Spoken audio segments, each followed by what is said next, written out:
isang malupit na katanungan. At dito mukhang nalaglag sa upuan niya yung senador na nagdidepensa ng budget ng DPWH. Kasi ngayon budget deliberation ngayon eh. Ano ba ginagawa dito? Bali, may a-assign na senator na doon sa isang departamento. Ayan po ina-assign ha. Wag mo tayo magagalit doon sa naka-assign kasi talagang ina-assign lang sila para i-defend yung budget ng isang departamento na yon. At isasalang ngayon at pwedeng pag-usapan o tanungin ng ibang senador. Ganon. Para hindi magulo. Di ba? So, although he is the senator defending that budget, nandun din yung secretary. O yan, para malinaw lang ha. Nililinaw lang ho natin. At ito nga nangyari dito kay Gatchalian dahil ginisasa ni Marcoleta. Ito, pakinggan natin to. Napakaganda ng kanilang usapan. Mr. President, narinig ko rin po kanina na si Mr. Saldico ay meron ng warrant of arrest. Dako. Tama po. Tama.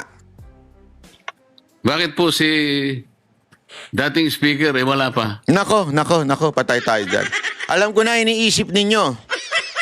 Kasi yan din ang iniisip ko nung una ko narinig yan. Okay? Alam ko na, pero mamaya ko na lang sasabihin. Hindi, sige, ngayon na nga. Sigurado ako iniisip ninyo, kasi baka nauna lang. O baka kasi mas nauna si Zaldico idiin ng administrasyon bago si Romualdez. Di ba? Baka nauna lang. Okay? Pero, chotomate. Wait lang. Meron pang ibang katanungan si Marcoleta. Kasi alam mo, etong si Marcoleta magaling to sa leading question eh. Alam mo yung leading question? Huwag kang magkakamaling sumagot ng sablay dahil meron siyang pinupunto. Pag nagtanong siya, alam niya na yung sagot.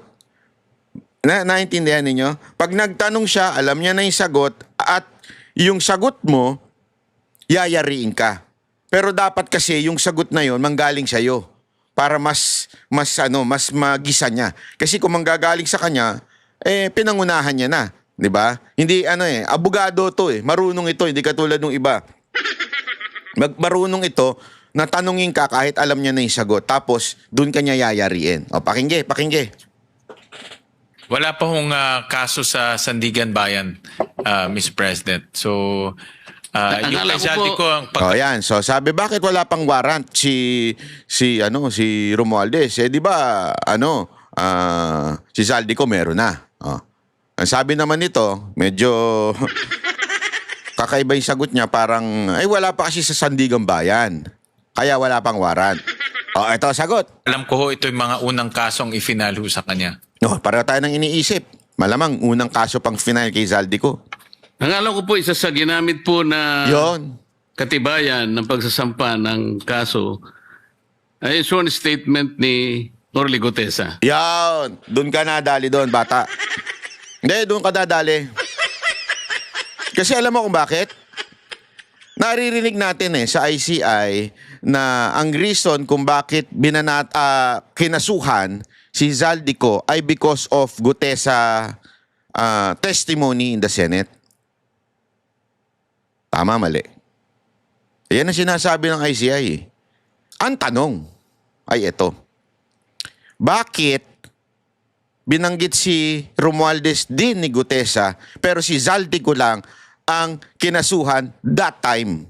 Bakit nauna si Zaldico? Sabay namang binanggit ni Gutesa. Yun ang punto ni Marcoleta. Gegets nyo? Kasi yan ang alam mo, itong mga, sorry pasensya na, yung mga madadaldal nating opisyal, itong ICI ho ito hindi ho si Sec Dizon Kasi ICI naman ho ang nagre-recommenda ng kaso eh. Sila ang fact-finding committee na kinreate ng budol government. So itong ICI, announce noon na ginamit yung statement ni Gutesa para kasuhan si Zaldico. Bakit ni-left out nila itong si Romualdez? Yun ang tanong ni Marcoleta. Ang statement po ni Orly Gutesa sa aking pagkakatanda, Mr. President, meron pong tatlong pangalan. Ang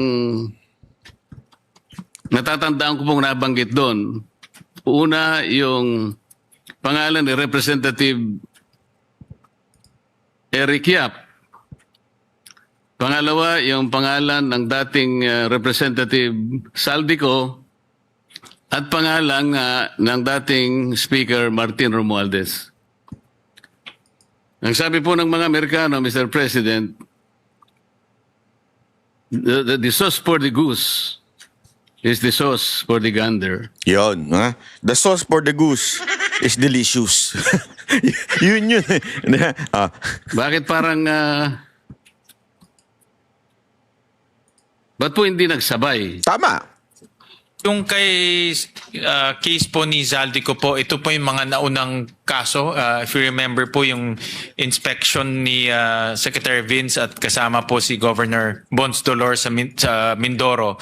Ito po yung naging basehan po ng pag-file ho nila ng case. September 20. So- Final ho nila to sa Ombudsman September 29. Hindi mo makaintindihan yung tanong eh. Bakit hindi nyo final ng sabay? Mas maaga po itong kasong to. So ito pong pangalawa, Mr. President, itong pinagsamang pagsusulong ng asunto ng DPW at sa ICI, kasama na po yung dalawa uli, Speaker Martin Romualdez at saka si Saldico. Ito po ay final po ng ICI sa Ombudsman. Andun na po sa Ombudsman ngayon. Yun nga po, kasama ang DPWH. Yes, kasama po. So inaasahan po ba ng DPWH na magkakaroon din po ng issuance ng warrant of arrest? Dahil isa po ang ginamit po. Nya, magandang tanong to. Magkakawarat daw ba si tingnan nga natin kung ano sasagot ng secretary ng DPWH. Inyong dokumento ay yung salaysay nga ni Orly Gutesa. Kampante po si Secretary Dizon sa kanilang mga nakalap na ebidensya. Yun. At may tiwala ho sila sa Ombudsman na magiging masino po sila sa pagtitingin ho dito sa mga ebidensya. Ito mga kababayan ha. Maganda ho itong sinabi ni Sec Bison, Vince Dizon na meron ng sapat na ebidensya. Meron ng sapat na ebidensya para kasuhan at ma-issuehan ng warrant. Kasi ganito yan, para sa kaalaman ninyo. Para lamang po sa mga hindi po alam ang kasukasuhan, alam mo yung kasukasuhan? hindi po yung sumasakit pag matanda ka na. Hindi, sa kasukasuhan, di ba ganito yan? Ipipresenta mo ngayon yung iyong complaint, tapos didinggin ngayon ng piskal. In this instance, yung ombudsman yung tumatayong parang piskal. At pag may nakita yung piskal o yung ombudsman na sa probable cause, okay? Although, sa bagong ruling ng Supreme Court, hindi lang probable cause ang hinihingi. Kailangan is yung parang probability of conviction. Kailangan meron. Okay? I am not sure kung ganun din sa ombudsman. Alright? Kasi iba yung sa piskal sa ombudsman. But still, ombudsman ang magpapasa nito o magpapasa nito ngayon dun sa court. Ano ba ang korte dyan? Yung Sandigan Bayan. Okay? So sila ang magpapasa. Ang sinasabi ni Secretary Vince Dizon, true gatchal yan, ay ang laki ng possibility na dapat mawarrant si Romualdez. Yan ang sinasabi ni Vince Dizon. Ibig sabihin, yung kanilang pag-aaral, siguro, wag na natin sabihin yung ICI kasi iba yun eh. Ito, yung sa kanyang departamento, DPWH, sa kanyang paghanap ng mga ebidensya, ay malaki ang posibilidad na magkaroon daw ng warrant. Actually, possible na. Talagang dapat magka-warrant. Ang tanong, paano ang gagawin ng ombudsman? Kasi sila bilang DPWH, magpapresenta lang sila ng ebidensya. O ito, dapat ng kasuhan yan, dapat ng i-warrant yan. So mag-i-issue ng warrant, korte na, hindi na ho yung DPWH. Ang pagkakataon nito, ombudsman at saka itong Sandigan Bayan. So ibig sabihin, somehow, yung influence ni Remulla ang mananaig dito. Naintindihan natin? Kahit anong paghahanap ng ebidensya ng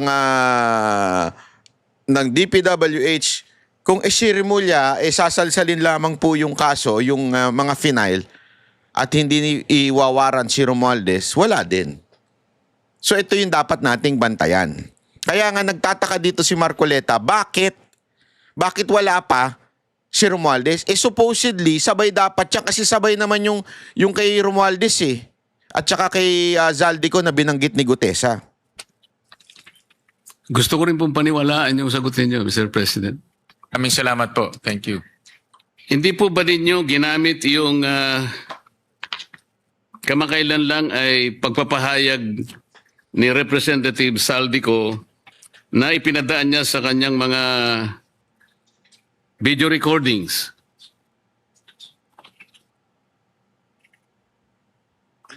Well, Mr. President, una-una hindi ho yung sworn statement at sa video recording lang ho niya ginawa. So wala hong saysay ho yung kanyang sworn statement. Wala pong saysay yung kanyang statement, hindi pala siyang sworn. Sorry, Mr. President. Pero, Mr. President, kung inyo pong Mamarapatin. susuriin yung Republic Act 6770, Oh. ito po yung charter ng Ombudsman. Kung tawagin po yung Ombudsman Act of 1989.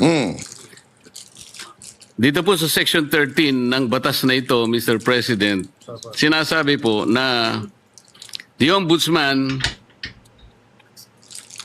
and his deputies as the protectors of the people shall act promptly as complaints filed in any form or manner.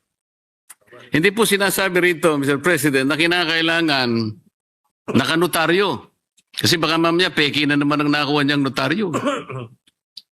So kahit na walang notaryo, in any form or manner, Nayari siya doon, ano? Yan ang sinasabi ko sa inyo eh. Kaya talaga very good to si Marcoleta eh. Pag siya nagtanong, alam niya na lahat yung sasagot mo. Kasi kabisado niya yung yung batas. At tatablahin ka dyan sa batas. Yan, sinight niya yung ombudsman na hindi naman kailangan ng sworn statement. Importante, yung mismo ng pahayag ng tao. sa ibang mga desisyon nga po o aksyon ng ng ombudsman, kahit na anonymous po yung letter pinapatos po Kita ninyo? Yari siya doon. So parang bagang sinasabi ni Marcoleta dito, itong ombudsman, talagang naglalaro. Ibig sabihin, dinidribble yung kaso ni Remulla para hindi siya mawaran. Di ba? Nako po, patay tayo dyan. Ito po hindi po letter. Hindi anonymous letter. Siya po ay nagpahayag sa kanyang mismong Facebook page. Hindi po ba ninyo naisip na baka pwede niyong i-fact-check naman? Yun. Baka may katotohanan naman. Hindi po natin sinasabing walang katotohanan o may katotohanan. Nasa sa inyo po kung mag-i-initiate po kayo ng evaluation sa kanyang mga paghahayag. Meron na po ba kayong nagawang ganong aksyon, Mr. President? Mr. President, Senator Marcoleta, ito po ay nasa discretion na po ng ombudsman. Yun ang gusto niyang palabasin. Hindi, kasi baka nagtataka kayo, bakit kaya tinatanong ni Marcoleta etong DPWH na wala namang kinalaman doon sa kaso? Actually, merong kinalaman sa kaso.